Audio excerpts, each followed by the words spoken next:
نبی کریم صلی اللہ تعالی علیہ وسلم نے فرمایا کہ اپنے بھائی کے مددگار بن جاؤ، چاہے وہ ظالم ہو یا مظلوم ہو۔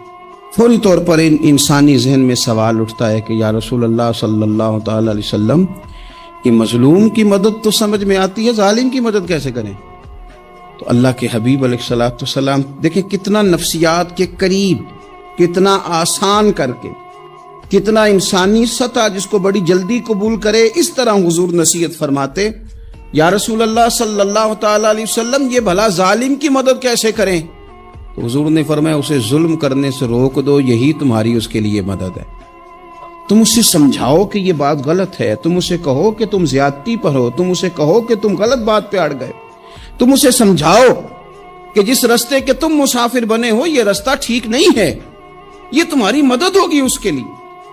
تم اپنے دوست کو، بھائی کو، عزیز کو، رشتہ دار کو قائل کرو کہ وہ غلط کام نہ کرے، یہ تمہاری مدد ہے اس کے لیے۔ تم مددگار بن گئے اپنے اس بھائی کے۔ اچھے لوگوں کی صحبت، اچھے لوگوں کے پاس اٹھنا بیٹھنا۔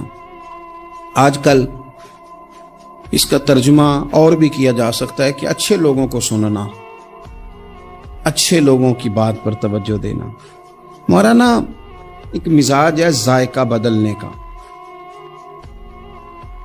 یعنی یہ طبیعت بڑی انوکھی ہے لوگوں کی، کہتے ہیں یہ تو بات روز سنتے ہیں، کوئی انوکھی بات نہ سنیں، اس چہرے کو تو روز دیکھتے ہیں، کوئی انوکھا چہرہ نہ دیکھیں۔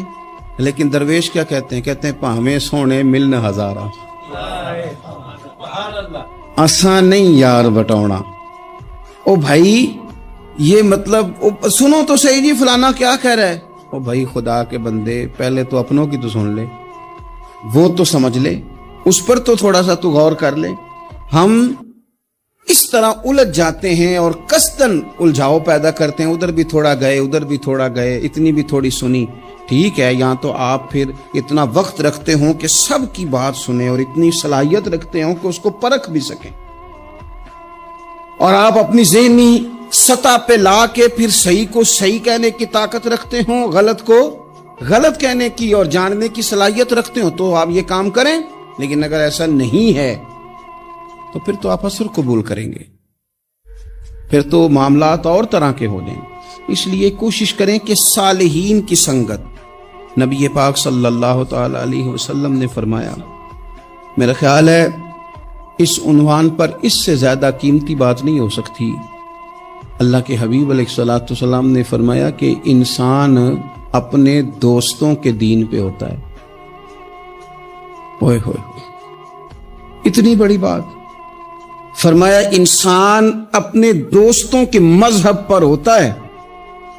اس لیے سوچ کے بنایا کرو کہ یار کسے بنا رہے ہو، غور کر لو، اس کو دوستی کو، یارانے کو، اٹھنے بیٹھنے کو معمولی سا کام نہ سمجھنا، آنے جانے کو، سفر کرنے کو معمولی سا کام نہ جاننا۔ بندہ اپنے دوستوں کے مذہب پہ ہوتا ہے، اس کے منہ میں زبان اپنی ہوتی ہے۔ اکثر لوگ ایسے ہوتے ہیں ان کے منہوں میں زبان اپنی ہوتی ہے، لفظ اپنے نہیں ہوتے، جملے کسی اور کے بول رہے ہوتے ہیں۔ اس کا مطلب یہ ہوتا ہے کہ وہ سارا اثر قبول کر چکے ہیں کہ جو انہیں یہاں تو راہ حق پہ لے گیا ہے، اور اگر جس کا وہ اثر لے رہے تھے بندہ غلط تھا تو وہ انہیں غلط ترک پہ لے گیا ہے۔ ایک بات خواجہ حسن بصری کی، اللہ اکبر، صحیح لوگ چل رہے ہوتے ہیں، کسی درویش کے عقیدت مند ہوتے ہیں، تربیت پا رہے ہوتے ہیں، رستہ صحیح چل رہا ہوتا ہے، لیکن وہ مطلب فٹافٹ ایک کوئی شخص بیچ میں گھستا ہے اور آگے کہتا ہو نہیں میں تجھے بتاتا ہوں معاملہ تو کچھ اور ہے۔ وہ بالکل سڑک پہ صحیح چل رہے۔